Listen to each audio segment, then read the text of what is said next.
बिहार में 6 नवंबर को 121 विधानसभा सीटों पर पहले चरण का होगा मतदान। 1314 उम्मीदवार चुनावी मैदान में हैं, जिनमें 102 सामान्य, 19 एससी के लिए सुरक्षित सीटें हैं। 18 जिलों में 3.75 करोड़ से अधिक मतदाता करेंगे मतदान। दीघा विधानसभा क्षेत्र में सबसे अधिक हैं मतदाता। मुख्तार अंसारी से खाली कराई गई जमीन पर बने मकान। आज सीएम योगी आवंटियों को सौंपेंगे घर की चाबी। इस योजना का नाम सरदार वल्लभ भाई पटेल आवासीय योजना रखा गया है। कुल 72 फ्लैट में 36.65 वर्ग मीटर का फ्लैट 10.70 लाख रुपए में मिलेगा। इन मकानों के लिए 8000 से ज्यादा आवेदन प्राप्त हुए थे। सीएम योगी ने इन जमीन को माफिया के कब्जे से मुक्त कराकर गरीबों के लिए इन मकानों का निर्माण कराया। कांग्रेस नेता राहुल गांधी ने एक जनसभा में संबोधित करते हुए कहा, नीतीश कुमार की सरकार नहीं है, इनका रिमोट कंट्रोल नरेंद्र मोदी और अमित शाह के हाथ में है। भाजपा नीतीश कुमार को पूरी तरह से कंट्रोल कर रखी है। नीतीश कुमार की सरकार अब बिहार में नहीं बन सकती। पटना में भारत समाचार पर तेज प्रताप यादव ने कहा, सुशासन बाबू पूरी तरह से बीमार हैं। बिहार में पलायन, शिक्षा और रोजगार की स्थिति खराब है। अपराधियों को जेल जाना पड़ेगा। महुआ रेलवे स्टेशन और एयरपोर्ट बनेंगे। जो वादा किया था वह पूरा किया।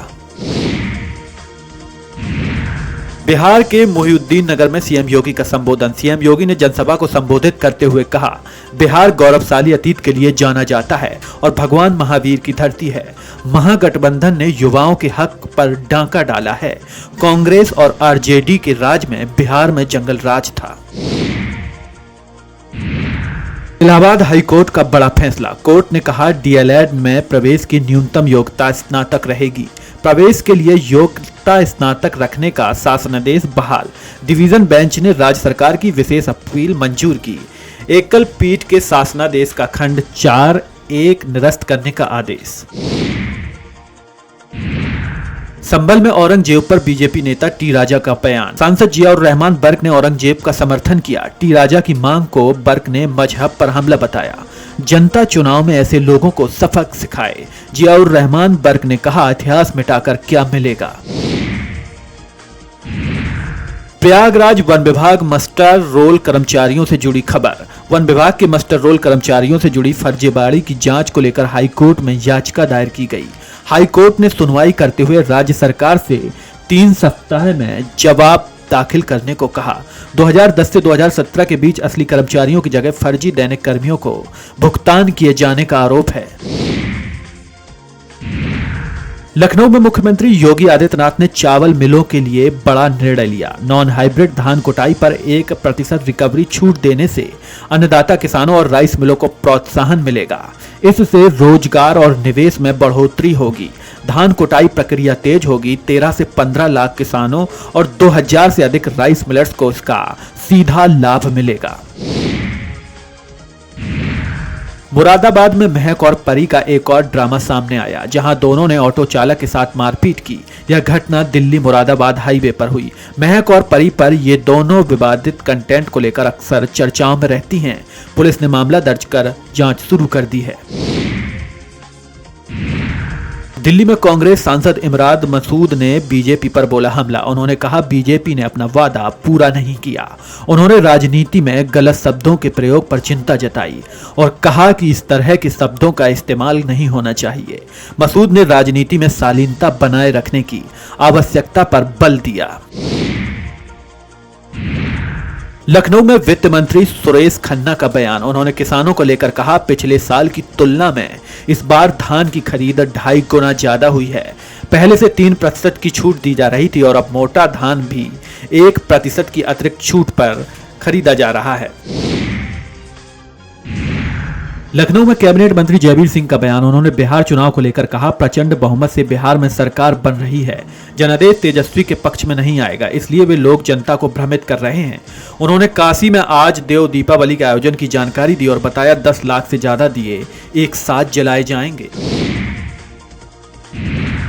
लखनऊ में NSUI ने लखनऊ यूनिवर्सिटी पर किया प्रदर्शन, जिसमें NCERT से हटाए गए पाठ्यक्रमों के खिलाफ विरोध जताया।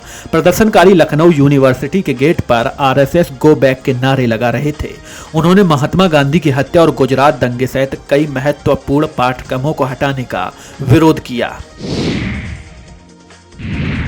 केंद्रीय मंत्री जीतन राम मांझी ने तेजस्वी यादव की घोषणाओं पर प्रतिक्रिया दी। मांझी ने जवाब देते हुए कहा, तेजस्वी यादव कहते हैं कि 17 महीने में उप मुख्यमंत्री कार्यकाल में उन्होंने कई काम किए, लेकिन उस समय उन्हें रोकने वाला कौन था? उन्होंने कुछ नहीं किया और अब झूठे वादे कर रहे हैं। असम के मुख्यमंत्री हेमंत बिस्वा शर्मा ने बिहार चुनाव को लेकर महागठबंधन पर किया जुबानी हमला। उन्होंने कहा, जब मुझे बताया गया कि मुझे रघुनाथपुर आना है तो मेरे मन में आया कि वहां मुझे राम सीता लक्ष्मण सभी के दर्शन होंगे, लेकिन मुझे बताया गया कि राम सीता लक्ष्मण तो हैं लेकिन ओसामा भी हैं। चुनाव जीतने के बाद हमारे देश में जितने ओसामा बिन लादेन हैं सबको एक एक करके खत्म करना है।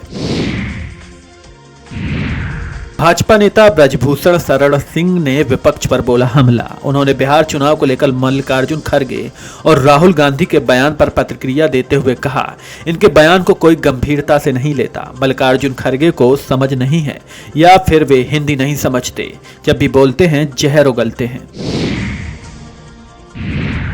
जनशक्ति जनता दल के राष्ट्रीय अध्यक्ष और महुआ विधानसभा क्षेत्र के उम्मीदवार तेज प्रताप यादव ने अपने भाई तेजस्वी यादव पर जमकर जुबानी हमला बोला है। उन्होंने तेजस्वी यादव के बारे में कहा, अभी वह बच्चा है, चुनाव के बाद उसे झुंझुना पकड़ाएंगे। अगर वह हमारे क्षेत्र में गए तो हम भी उनके क्षेत्र में जाएंगे, फिर राघोपुर भी जाएंगे। राजद नेता रोहिणी आचार्य ने पीएम मोदी पर साधा निशाना। उन्होंने हमला बोलते हुए कहा, यह शर्म की बात है कि प्रधानमंत्री कट्टे की बात करते हैं। बिहार की जनता तय करेगी उन्हें कट्टे और तलवार वाली सरकार चाहिए या तेजस्वी जो रोजगार की बात करते हैं। प्रधानमंत्री और पूरा एनडीए केवल लालू परिवार को गाली देते हैं, जबकि हमारा लक्ष्य हर घर में रोजगार देना है।